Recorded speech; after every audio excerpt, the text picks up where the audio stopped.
Hello दोस्तों, कैसे हैं आप सब। आशा करता हूं आप सब अपने परिवार सहित कुशल मंगल से होंगे। स्वागत है आप सबका हमारे अपने चैनल पर, जहां आपको क्रॉस ड्रेसिंग से रिलेटेड स्टोरीज टाइम पर मिलती हैं।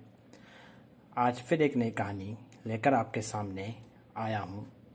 दोस्तों, आप सबसे जो हमारे अपने चैनल को देखते हैं, मेरी रिक्वेस्ट है, जिन्होंने अभी तक हमारे अपने चैनल को सब्सक्राइब नहीं किया है, प्लीज़ हमारे अपने चैनल को सब्सक्राइब करके हमें अपना पूरा सहयोग दीजिए।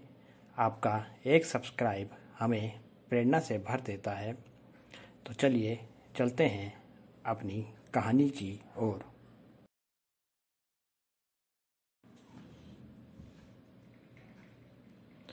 आज की हमारी कहानी का शीर्षक है सजा में मिली क्रॉस ड्रेसिंग, सजा या उपहार।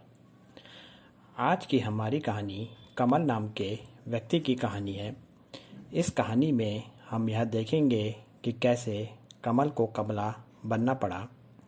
कमल एक ऐसा लड़का जो दिखने में मासूम सा था, जिसके नैन नक्श बहुत सुंदर से थे और शरीर भी एकदम मुलायम सा और नाजुक सा था। जो भी कमल को पहली बार देखता था, वह उसे देखता ही रह जाता था, क्योंकि एक मर्द के शरीर में कमल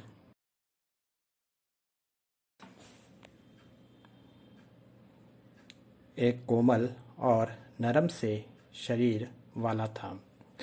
नाजुक से शरीर वाले कमल पर बचपन से ही दुखों का पहाड़ टूट पड़ा था। उसके माता पिता का उसके बचपन में ही देहांत हो गया था, जिसके कारण उसको अपना बचपन अनाथ आश्रम में बिताना पड़ा था। कमल अपने शरीर के बाहरी रूप से ही नाजुक नहीं था, बल्कि उसका मन भी बहुत कोमल सा था। उसके साथ के साथ ही उसके इस स्वभाव के कारण उसको अलग अलग नाम से पुकारा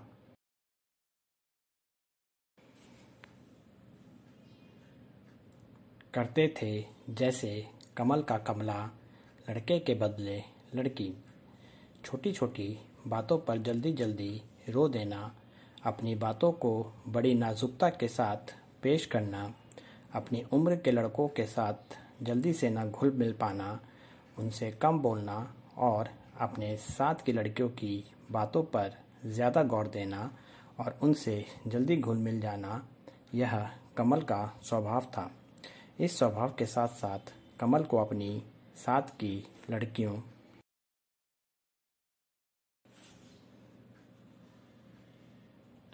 के कपड़े भी बहुत पसंद आते थे। खेल खेल में वह कभी कभी उन कपड़ों को पहन भी लिया करता था। उसकी इन्हीं हरकतों के कारण उसके दोस्तों में लड़कियां ज़्यादा होती थी, क्योंकि लड़के उससे ज़्यादा दोस्ती करना पसंद नहीं करते थे और उसको अपने से अलग ही रखा करते थे। बचपन से ही लड़कियों के साथ खेलते खेलते कमल को उनका साथ पसंद आने लगा था। आश्रम का माहौल एक परिवार जैसा था, पर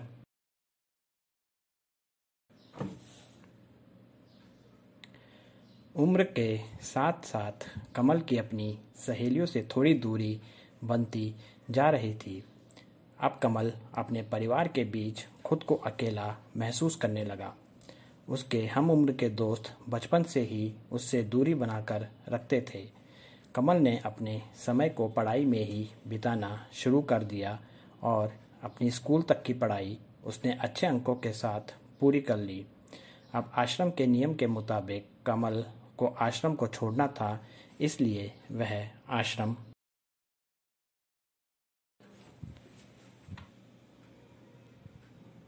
के पास ही एक कमरा किराए पर लेकर रहने लगा। उसने अपनी आगे की पढ़ाई जारी रखी और पढ़ाई के साथ साथ अपना खर्चा चलाने के लिए अपने खाली समय में एक नौकरी भी ढूंढ ली।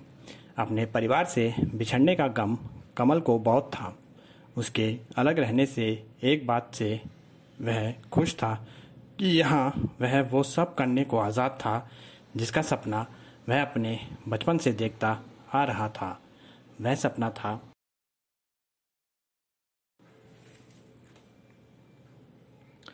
अपनी सहेलियों की तरह के कपड़े पहनना, उनकी तरह सजना संवरना, उनकी तरह रहना। यहाँ उसका मजाक बनाने वाला कोई नहीं था और ना ही यहाँ उसको किसी का डर था। वह अपने लिए बाजार से लड़कियों के कपड़े और अपनी उम्र के हिसाब से अपने लिए मेकअप का सामान लेकर आ गया था। घर में ज़्यादा समय कमल लड़कियों के कपड़ों में ही रहता था। कमल अपनी पढ़ाई के साथ साथ नौकरी भी करता था। कॉलेज के पहले दिन से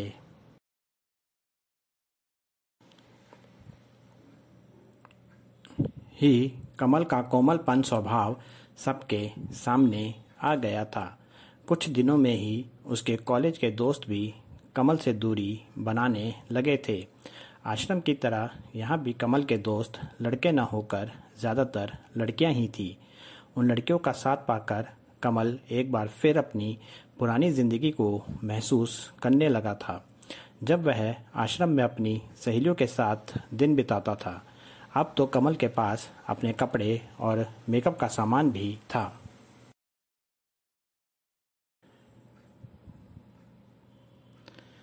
कमल पढ़ाई में होशियार था, इस वजह से लड़कियां उससे ज़्यादा दोस्ती किया करती थी, जिसमें से एक लड़की थी शीतल सक्सेना। कमल शीतल को रोज़ कॉलेज में अलग से समय निकालकर पढ़ाया करता था। इससे शीतल और कमल के बीच दोस्ती कुछ ज़्यादा ही बढ़ गई थी। यहाँ मैं आपको शीतल के स्वभाव के बारे में बताता हूँ। अपने नाम से बिल्कुल अलग थी शीतल। बात बात पर गुस्सा हो जाना, लड़कों को अपने से नीचा समझना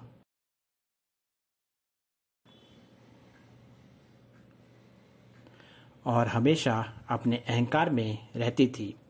कॉलेज के लड़के जब कमल को अलग अलग नामों से पुकारते हुए उसे छेड़ा करते थे, तब शीतल ही कमल को उन सब से बचाती थी।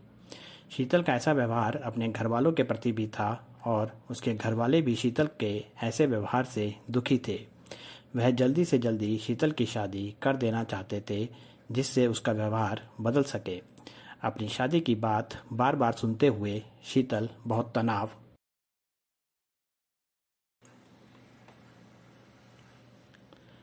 में थी। अपने स्वभाव के मुताबिक शीतल ऐसे लड़के से शादी करना चाहती थी जो उसके इशारे पर चले, जिसे वह हमेशा अपने अहंकार में दबा कर रख सके। ऐसे में शीतल को कमल का ध्यान आया।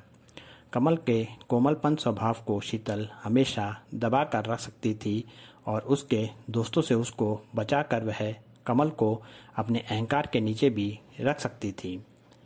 कमल शीतल के स्वभाव अनुसार उसके लिए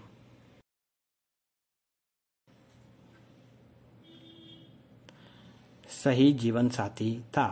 शीतल ने अपने परिवार को कमल के बारे में बताया और कहा कि कॉलेज समाप्त होने के बाद वह कमल से शादी कर लेगी। शीतल ने कमल को अभी इस बारे में कुछ भी नहीं बताया और उसने अपनी दोस्ती कमल के साथ और ज़्यादा बढ़ानी शुरू कर दी।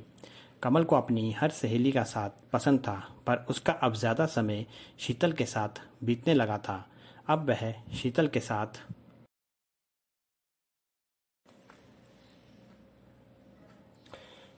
बहुत अच्छा महसूस करता था।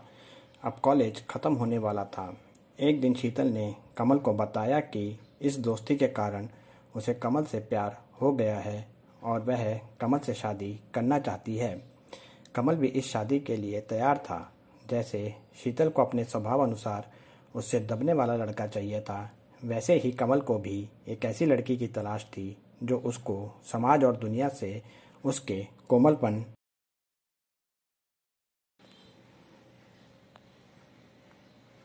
की वजह से उसे बचा सके और उसके लिए एक पति की भूमिका निभा सके। दोनों अपने स्वभाव के अनुसार एक दूसरे को देख रहे थे और उस हिसाब से दोनों एक दूसरे के लिए सही थे। कहानी को पूरा देखने के लिए धन्यवाद दोस्तों। कहानी कैसी लगी आपको? कहानी को लाइक और कमेंट करके बताइएगा। मिलते हैं कहानी के नए भाग के साथ जल्दी ही। आपका अपना नयन भास्कर।